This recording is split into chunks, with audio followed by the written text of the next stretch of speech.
요한복음 6장 22절에서 29절 말씀 다 같이 합독합니다. 이튿날 바다 건너편에 섰는 무리가 배 한 척밖에 다른 배가 거기 없는 것과 또 어제 예수께서 제자들과 함께 그 배에 오르지 아니하시고 제자들만 가는 것을 보았더니 그러나 디베라에서 배들이 주의 축사하신 후 여럿이 떡 먹던 그곳에 가까이 왔더라. 무리가 거기 예수도 없으시고 제자들도 없음을 보고 그 배를 타고 예수를 찾으러 가버나움으로 가서 바다 건너편에서 만나 라비여 어느 때 여기 오셨나이까 하니 예수께서 대답하여 가라사대 내가 진실로 진실로 너희에게 이르노니 너희가 나를 찾는 것은 표적을 본 까닭이 아니요 떡을 먹고 배부른 까닭이로다. 먹을 양식을 위하여 일하지 말고 영생하도록 있는 양식을 위하여 하라. 이 양식은 인자가 너희에게 주리니 인자는 아버지 하나님의 인치신 자니라. 우리가 묻되 우리가 어떻게 하여야 하나님의 일을 하오리까? 예수께서 대답하여 가라사대 하나님의 보내신 자를 믿는 것이 하나님의 일이라 하시니. 오늘 무엇을 위해 예수님을 찾습니까? 말씀으로 함께 나눕니다. 요한복음을 기록한 요한은 예수님의 12제자 중에 가장 오래 살았습니다. 예수님이 돌아가시고 나서도 70년을 더 살았고 이 요한복음을 100세가 다 되어 임종 직전에 기록했습니다. 요한은 힘없는 팔로 예수님과 있었던 일을 회상하면서 한 줄 한 줄 힘겹게 써내려가는 모습을 상상해 볼 수가 있어요. 또 힘들 때는 제자들을 시켜서 자기가 이해하게 해주는 그 말씀을 대피를 하도록 했습니다. 눈은 침침하고 손은 떨리고 말하기에 또 힘겹고 앉아있기조차 힘에 부쳤지만 그 정신은 어느 때보다도 맑고 뚜렷합니다. 오래전 일들을 바로 어제 일처럼 생각나는 겁니다. 청년 때는 이해할 수 없는 일들이 이제 세월이 흐르면서 그것이 새롭게 깨달아지는 겁니다. 오늘 사도 요한에게 오늘의 이야기는 어떤 모습으로 들으셨을까? 오늘 두 가지 큰 장면이 생각나게 했을 겁니다. 하나는 사람들이 여기저기 다니면서 예수님을 찾는 모습이고 또 하나는 예수님이 그들과 만나 심각한 얘기를 하시는 모습일 겁니다. 우리는 2000년이 지난 후 오늘 이 시간을 살고 있으면서 예수님과 백성들 사이에 있었던 그 삶의 현장을 오늘 다시 한번 들어가 보는 겁니다. 그래서 오늘 우리가 읽은 말씀에서 두 가지 질문을 우리 마음속에 든든히 새겨가면서 저희는 오늘 말씀을 들어야 될 겁니다. 첫째는 무엇을 위해 예수님을 찾는가? 또 하나는 하나님의 일은 무엇인가? 두 질문이 어플 보면 별로 관계없는 것처럼 보이지만 첫째 질문의 답이 두 번째 답을 부르게 되기 때문에 이 두 질문은 뗄래야 뗄 수 없는 관계입니다. 무엇을 위해 예수님을 찾는가? 무엇이 하나님의 일인가? 오늘 이 말씀 가운데 내가 누구인지 또 어떻게 살아야 할지를 다시 한번 아는 그런 시간이 되었으면 합니다. 오늘 본문에 한 무리 사람들이 예수님을 찾고 있는 모습을 볼 수 있어요. 전후 사정 다 떼어놓고 본다면 사람들을 참 예수님을 찾는다는 것조차가 바람직한 겁니다. 예수님을 그동안에 거쳐간 사람들은 수없이 많아 있었어요. 그들 중에 예수님 곁에서 평생 은혜를 갚으면서 살아야 될 사람들이 있었는데 떠나가 버린 사람들이 참 많습니다. 가늠해서 죽을 뻔했다가 예수님 때문에 목숨을 건진 여인도 떠나갔고 38년 중풍병자로 있다가 예수님 때문에 자리를 털고 일어난 병자도 떠났습니다. 예수님을 알고 있었던 제자들도 떠났어요. 반대로 예수님을 찾았던 경우는 병자들 말고는 별로 없었던 겁니다. 그런데 오늘 나오는 본문에 보면 무리들은 열심히 예수님을 찾아다녀요. 왜 찾아다니는지가 오늘 우리 가운데 궁금증을 낳게 해요. 전에 그 호수 건너편에 있었던 그 일들로 이 사람들은 이제 예수님을 찾는 겁니다. 그래서 예수님이 그 호수 건너편에 그래 계신 줄 알았어요. 그런데 와서 보니까 안 계신 겁니다. 이 사람 저 사람에게 물어서 예수님을 찾습니다. 그러다가 강 건너편 바다 가버나움에 계신 것을 알고 자기들도 배를 타고 그 마을로 가서 예수님을 만납니다. 오늘 25절에 보면 무리들이 예수님 만나면 얼마나 반가웠던지 그 모습을 보면 알 수 있어요. 납비여 어느 때 여기 오셨습니까? 선생님, 우리가 선생님을 얼마나 찾아다녔는지 아세요? 이렇게 만나게 돼서 너무 반갑습니다. 그겁니다. 그런데 그 자상하시던 예수님의 모습이 평소와는 달라요. 아주 냉정하십니다. 너희는 왜 나를 찾느냐 하는 것입니다. 왜 나를 찾느냐? 이 예수님의 이 질문은 그들에게 던져놓고 예수님이 그 스스로 답을 하셔요. 요한복음 6장의 1절부터의 그 말씀이 이제 벳세다 광야에서 5,000명을 먹이신 그 사건이 나옵니다. 떡 5개와 물고기 2마리로 많은 사람을 먹이고 12가운데를 남기신 그런 사건이 기록되어 있어요. 그 사건이 있고 나서 이제 그 무리들이 예수님을 찾는 겁니다. 지금도 세계 곳곳에 기와 질병을 허덕이는 많은 종족들이 있습니다. 근데 그들이 실상을 알고 나면 참으로 안타깝고 이해가 안 되는 부분이 많아요. 10분만 수술하면 눈을 볼 수 있는 시각장애인들 널려 있습니다. 그런데 그것을 치료를 못 받고 있어요. 우리 돈 6,000원이면 한 가족이 석 달을 먹고 사는데 그 혜택도 못 받는 많은 사람들이 있습니다. 정확한 통계는 아니지만 루안다와 소말리아 하루 동안에 기아와 질병으로 죽어가는 어린이들이 대략 800명입니다. 지금 21세기인데도 어떻게 이런 일들이 계속 일어나고 그대로 방치해두는지 참 이해하지 못할 일이에요. 그런데 예수님 시대는 지금부터 2000년 전입니다. 그 고대 사회의 삶은 어땠을까요? 식량이 지금보다 풍족했을까요? 의실이 지금보다 발달했을까요? 일자리가 더 많았을까요? 아닙니다. 상상할 수 없을 만큼 비참했어요. 거의 전 모든 백성이 굶주려 있었습니다. 이러한 때 한 선지자가 나타나서 5,000명이나 되는 백성들의 한 끼 식사를 간단히 해결했어요. 얼마나 놀라운 일이에요. 그들에게는 아무런 비전도 없고 욕도 남아있지 않았습니다. 배가 고픈 사람은요 모든 일이 귀찮고 일도 생기지 않습니다. 그런데 양식을 줄 사람이 나타났으니 이 사람이야말로 구세주가 아니냐는 거죠. 이 사람을 왕으로 세우기만 하면 굶주려 죽지는 않겠구나 이렇게 생각했습니다. 이 사람들의 생각이 잘못된 겁니까? 예수님은요 이런 가난한 사람들의 정황을 모르실 리가 없었어요. 그런데도 예수님은 강한 어조로 그 무리들에게 말합니다. 오늘 26절에 보면 내가 진실로 진실로 너희에게 이르노니 너희가 나를 찾는 것은 표적을 본 까닭이 아니요 떡을 먹고 배부른 까닭이로다. 너희가 나를 찾는 것은 어떤 신기한 일이나 기적을 보려고 한 것이 아니라 너희가 진짜 나를 찾는 이유는 너희 먹을 것을 바라는 게 아니냐 그거예요. 이 무리들이 자기의 속마음을 들켰습니다. 자기들이 예수님을 찾았던 진짜 목적이 딱 발견됩니다. 얄팍한 마음속에 속마음이 들키고 말았어요. 그러나 냉정히 생각해 보세요. 이 사람들의 배고픔 때문에 예수님을 찾은 것은 잘못된 일이 아닙니다. 세상 누구라도 며칠쯤 하루 한 끼씩만 먹는다면 이 사람들과 같이 배고픔을 찾아 나설 거예요. 실제로 예수님 시대의 평민들은 하루 한 끼 먹기가 힘들었던 거예요. 그 서러움이 어떤 것인지 당해보지 않으면 모른다는 겁니다.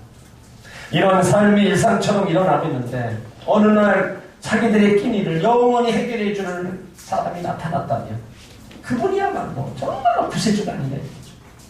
그러니까 이런 모든 상황들을 예수님이 모르셨느냐? 아니에요. 아셨어요. 그런데 왜 예수님을 빵을 찾아 자기 온 사람들에게 이렇게 냉정하게 대하시냐 이거죠. 그 이유가 27절에 나와 있습니다. 썩을 양식을 위하여 일하지 말고 영생하도록 있는 양식을 위하여 하라. 이것이 진짜 이유입니다. 여러분 이 구절에 우리가 오해하지 말아야 돼요. 예수님은요 세상 일을 무시하는 것 같은 말씀하신 거 아닙니다. 네? 그 뜻이 아니에요. 세상에는요 많은 일이 있어요. 그 노동 그건 모든 것들은요 다 신성하고 고귀한 겁니다. 예수님 자신도 30년 동안이나 목수로서 노동해 오셨어요. 여기 예수님께서 정말 꾸준히 지려고 하셨던 부분은 사람들의 영혼을 소리하면서 육체에만 지나친 관심을 쏟고 있다는 거예요. 그래서 육체가 소중해서 열심히 일하는 거, 그래, 어떻게든 살아야 하니까 열심히 일해야지, 그거 필요하다. 그러나 우리는 이 땅에서의 생이 다가 아니지 않느냐. 너의 영혼을 위해서도 일을 해야 될 거 아니냐. 지금 그것을 지금 지적하시는 겁니다. 관심이 땅에만 머물러 있어서는 안 된다는 것을 말씀하시고 싶은 거예요. 관심을 하나님 나라까지 넓혀가야 된다는 것을 지금 말씀하시는 겁니다. 언제까지 배를 채우는 정도의 수준이 머물러 있겠느냐. 누구를 위해서 그러는 겁니까? 바로 자신을 위해 그러게 된다. 다른 사람이 아닙니다. 나 자신을 위해서 저 하늘에 관심을 두고 영적인 것에 관심을 두고 살아가라는 겁니다. 이 세상에 많은 사람들이 남해처럼 왔다가 어느 날 호연히 이 세상을 떠났습니다. 많은 사람 중에 같이 있게 살다가 죽은 사람들, 어떤 사람들입니까? 영원한 가치를 최고로 한 사람들. 성경에 보면 아브라함이 그랬어요. 요셉도 모세도 그런 삶을 살았습니다. 루카, 이사야도 그런 삶을 살고 바울과 베드로도 영원한 것을 위해 목숨을 바쳤습니다. 폴리가 어거스틴이 그렇게 살았고 루터와 칼빈이 영혼을 위해 살았습니다. 가난하지만 급빈 자들을 돌봄으로써 마더 테레사는 가장 부자로 살았습니다. 아프리카를 건너간 슈바이처는 정글 속에서 평생 행복하게 살았어요. 그럼 이 모든 사람의 공통점이 뭔지 아세요? 훌륭하게 세상의 빛과 소금으로 살았던 것 말고도 이 사람들 모두는 물질에 대해서 어떤 부족함도 느끼지 않았다는 겁니다. 아프리카에 살고 그 빈민촌에 살아도 물질 때문에 고통당하고 어렵당하지 않았다는 겁니다. 누가 그렇게 하셨어요? 우리는 마태복음 6장 33절을 잘 알고 있어요. 어떻게 보면 귀가 아프게 들어왔습니다. 너희는 먼저 그의 나라와 그 일을 구하라. 그리하면 이 모든 것을 너희에게 더하신다. 이 말씀을 아는 사람은 많지만 이 말씀을 믿는 사람은 얼마나 되냐 이거죠.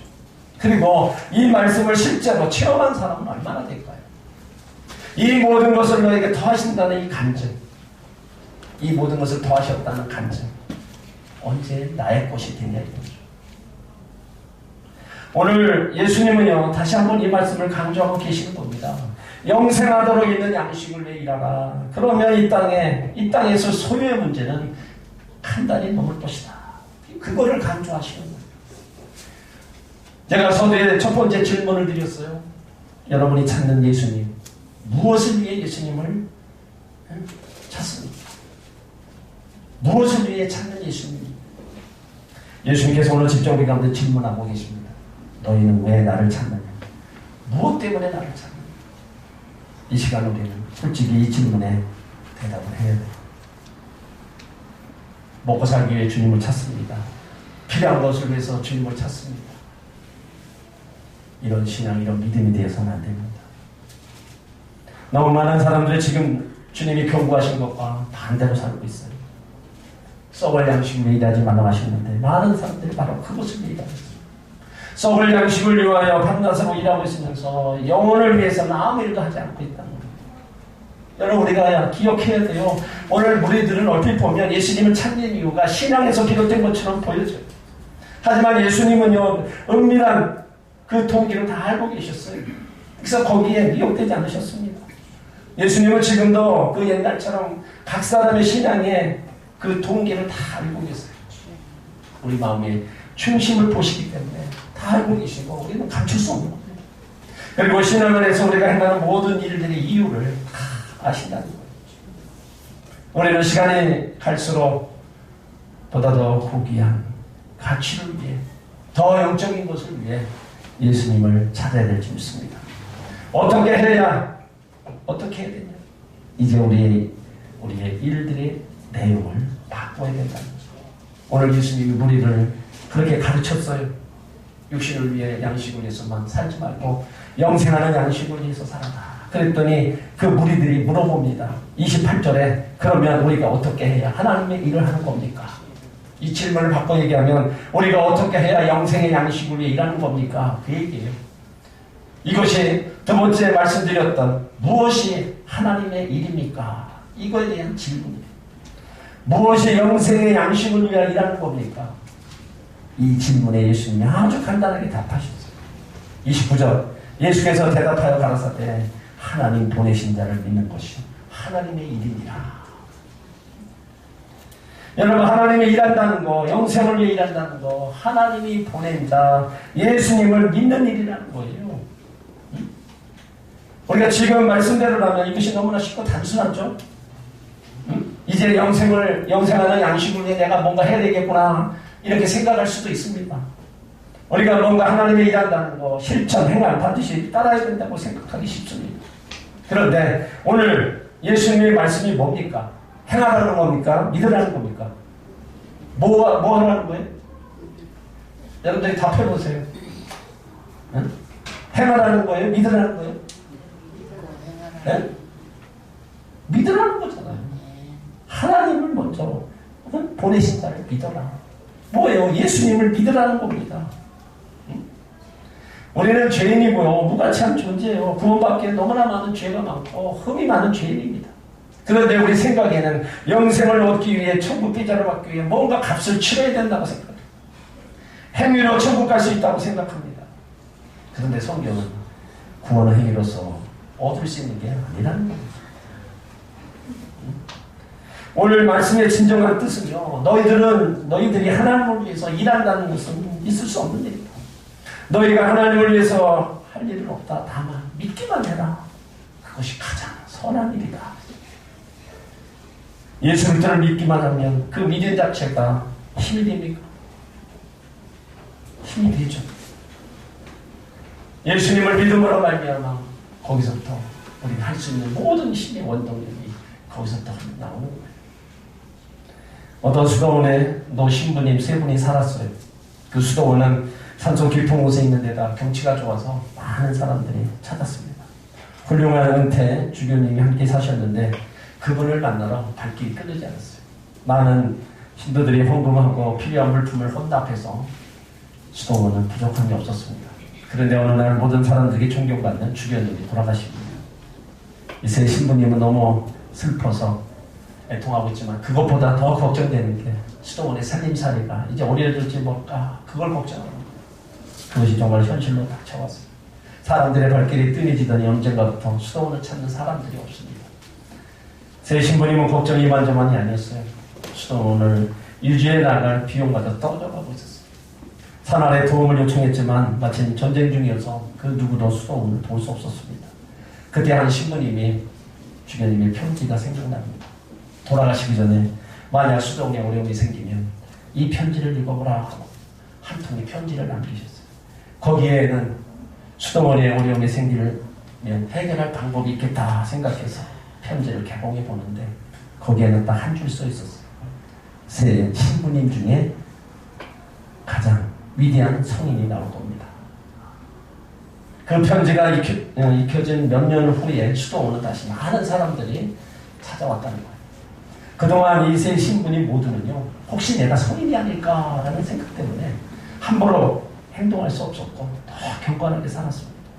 수도원 찾아온 사람들이 그곳에서 성자처럼 사시는 이 세 분의 신부님을 발견한 겁니다. 그리고 그 소문은 입에서 입으로 퍼져나갑니다. 살아있는 성자 세 분을 만나러 가자.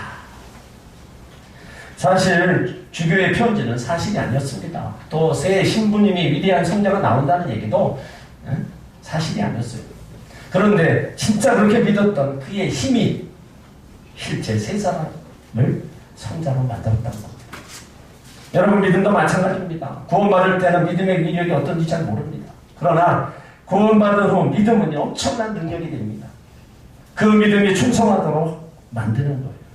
왜 그러냐면 우리 속에 예수 그리스도가 직접 일하시기 때문이죠. 그러면 우리에게 있어서 가장 큰 행함은 예수 그리스도를 꼭 붙잡고 예수님을 믿는 겁니다. 우리가 행해야 될 일이 있다면 먼저 봉사가 아니고요, 헌신이 아니고 선교가 아니고 충성이 아닙니다. 가장 먼저 할 일은 예수님을 믿는 믿음이 확고해야 되고 흔들림 없이 견고하게 더 달려가는 겁니다. 여러분 그 믿음만 있으면 그 믿음이 일하게 만들어버린다는 거예요. 오늘 편지를 읽고 신부님들의 마음속에 성자의 힘이 작동하는 것처럼 예수 그리스도를 믿는 그 믿음 속에 바로 예수 그리스도의 능력이 힘차게 작동된다는 겁니다. 또 성령님이 그 능력을 폭발시키도록 인도에 가신다는 겁니다. 그러므로 정말 열심히 일하겠다 그 다짐이 아니라 정말 열심히 믿겠다 이 다짐을 먼저 해야 될 줄 믿습니다. 그 믿음의 힘이 우리를 봉사하게 만들고요, 충성하게 만들고 주의 일하게 만드는 거예요. 그 믿음이. 그래서 예수님이 하신 말씀이 하나님의 일은 예수, 나를 내가 보내신 그 예수를 믿는 거다. 그거를 지금 무리들에게 말씀하고 있습니다. 그러므로 우리가 꼭 해야 할 일이 있습니다. 육체를 위해 일하는 것만큼 영혼을 위해서 예수님 열심히 찾아야 된다는 겁니다. 왜 찾아야 되느냐? 세상의 양식이든 영혼의 양식이든 27절에 그 찾아야 될 이유를 말씀하고 있어요. 27절 하반절에 보면 이 양식은 인자가 너에게 줄 것이기 때문이다. 이 양식 예수 그리스도만이 줄 수 있다는 겁니다. 예수님을 통하지 않고는 육체의 양식이든 영혼의 양식이든 얻을 수 없다는 거예요. 그러므로 먼저 영혼의 양식을 구하면 육체의 양식은 책임져 주시겠다는 것이 바로 주님의 약속인 겁니다. 우리는 일할 때 모든 수단을 동원해서 다 일합니다. 인맥을 동원하고 우리가 전공을 동원하고 인터넷을 비롯한 모든 것을 동원해서 일해요. 마찬가지입니다. 우리가 신앙생활에 있어서도 영원한 양식을 얻기 위해서는 모든 것을 동원해서 우리가 사용해야 된다는 거예요. 때로는 숨겨진 보물을 찾아서 땅을 파는 사람처럼 말씀을 읽어야 돼요. 목숨을 구하기 위해서 원수와 싸우는 사람처럼 열심히 기도해 희동을 해야 된다는 거예요. 우리는 자유 얻기 위해서 싸우는 독립투사처럼 세상과 죄, 마귀와의 대결에서 매일 이겨야 되는 거예요. 여러분, 이 길이 예수님을 찾기 위해 걸어야 될 길이다. 이것이 영생을 위해 일하는 것이고, 이것이 하나님이고, 이것이 예수 믿는 일이라는 겁니다. 그렇지 않으면 우리는 썩을 양식을 구하는 노예가 되고 맙니다. 어거스틴은 예수 위에 예수를 찾는 사람은 아무도 없다 탄한 적이 있어요. 우리는 언제까지 우리를 위해 예수님을 믿겠습니까? 우리가 태어나면서 지금까지 우리 삶의 흔적을 한번 뒤돌아보면 어느 한 곳 주님의 사랑의 흔적이 없는 곳이 없어요. 그러므로 우리는 영원한 양식을 위해 우리는 일해야 됩니다.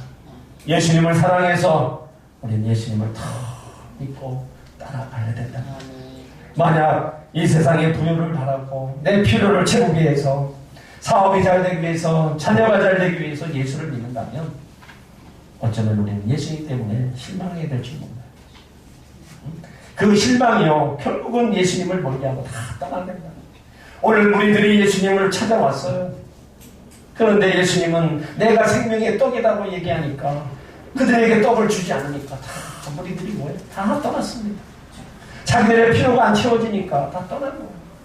여러분 지금도 우리가 교회 나와서 예수 믿으면 뭔가가 좀 찰되고 뭔가가 기대치가 있는데 그것이 안 채워지니까 예수 믿어도 별 볼일 없구나.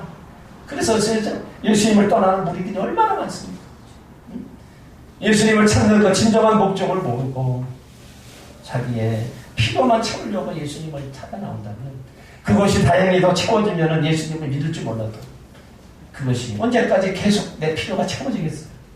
그것이 안 채워지니까 예수님을 떠나는 그런 사람들이 너무나 많이 있다는 겁니다. 오늘 예수님 우리 가운데 물으십니다. 너희들은 왜 나를 찾고 있느냐? 여러분 이 물음에 정말 진지하게 답해야 돼요. 사실 우리는요 빵을 바라고 예수님을 찾았어요. 안전함과 평안함을 위해 예수님을 찾았어요. 자녀가 잘 되고 사업이 잘 되고 좀 더 높은 계층으로 올라가야 되는데 그 일을 예수님이 좀 맡아주시기 위해서 예수님을 찾았어요.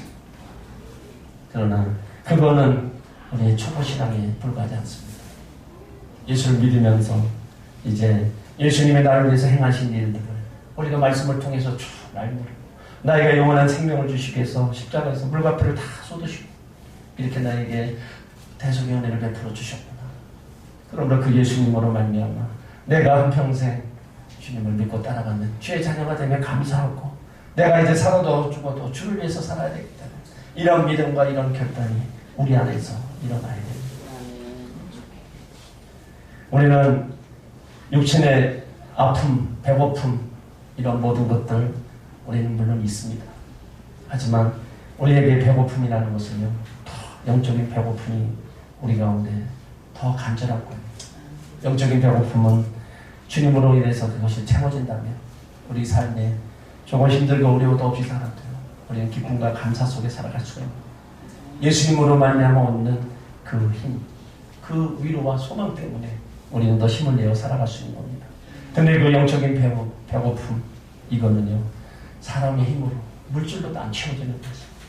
예수님만이 영원 중에 영원히 굶주림을 해결해 주실 수 있는 유일한 분이시라는 겁니다. 예수님은 우리 영혼을 위하여 우리가 뭘 원하든지 그것을 주실 준비가 되어 있습니다. 그리고 기꺼이 주시는 분입니다. 은혜이든 궁일이든 평안이든 강함이든 무엇을 필요로 하든지 예수님은 그 모든 것을 아무 값없이 영원히 주시는 분이라는 거예요. 예수님은 하나님이시기 때문에 못한 일이 없어요. 능치 못함이 없고 더 오래 생각하는 것과 구하는 것에 더 능히 넘치게 채우시는 분이라는 겁니다. 그래서 예수님을 보는 것은 하나님을 보는 거고, 예수님을 받아들이는 것, 예수님을 믿는 것은 하나님을 받아들이는 하나님을 섬기는 겁니다. 우리가 찾는 것은 오직 예수님에게서만 찾을 수 있습니다. 그러므로 예수님 앞에 돌아와서 예수님을 영접하고 예수님께 나를 내어드리는 겁니다. 그러면 우리 영혼은 배부를 겁니다. 그리고 어느 한순간 육체도 함께 배부름을 알게 될 겁니다. 너희는 무엇을 위하여 나를 찾느냐? 여러분, 배부름, 나의 필요를 채우기 위해서가 아니고 정말 주님을 사랑하기 때문에 찾습니다. 주님을 믿기 때문에 찾습니다. 주님만이 나의 영원한 구세주요, 나의 영원한 친구이기에 그 주님을 찾습니다. 그런 진실한 답을 여러분들의 주님 앞에 고백하시기 바랍니다. 하나님의 일은요, 예수 믿는 것이 하나님의 일이라고 말씀하셨어요. 우리가 다 하는 거 먼저가 뭐래요? 예수를 잘 믿으면 그 뒤의 일을 다 할 수 있는 겁니다. 예수님을 잘 믿지 못하고 우리가 다른 것은 잘 할 수가 없어요. 예수 잘 믿는 사람들이 사명의 모든 일에 열심을 다하고 충성합니다. 그래서 예수님이 먼저 하나님 보내신 자를 믿는 것이 하나님의 일이다. 여러분, 진리의 말씀이에요. 사람이 예수 잘 믿고 하나님께 주신 사명을 위해 열심히 할 때 참 기쁨과 만족을 누리며 행복한 인생을 살 수 있습니다. 여러분은 무엇을 추구하며 살아가요? 여기 무리들처럼 나의 필요를 채우기 위해서 예수님을 믿고 예수님을 찾아서 가야 됩니다. 그러면 언젠가 실망하고 떠날 수밖에 없어요. 먼저 예수님을 잘 믿으면요, 나의 필요를 채워주십니다. 영혼이 잘 되면 범사도 형통하고 육신도 강건할 거예요. 이게 순서대로 우리가 신앙생활에 나가야 우리 삶에 육신의 양식이든 영혼의 양식이든 주님이 채우시는 그 일들을 우리는 볼 수 있는 겁니다. 그러므로 우리 사랑하는 성도 여러분들이 힘들고 어려워도요, 우리의 신앙으로 살아가서는 안 됩니다. 우리의 신앙으로 예수를 믿어서는 안 됩니다. 우리는 제자의 신앙으로 끝까지 힘들고 어려워 주님을 따라가는 그 믿음의 자녀로 우리는 달려가야 된다는 겁니다. 그러면 그 끝은 주님이 다 책임져 주시고 그 주님이 주신 은혜를 우리가 받아 누릴 수 있는 겁니다. 절대로 여러분들 내 필요를 위해서 예수님을 찾는 자가 아니라 영생하는 양식을 얻기 위하여 내가 더 예수를 잘 믿고 나가는 우리 목된 성도들 되기를 주의 이름으로 축원합니다. 기도드립니다.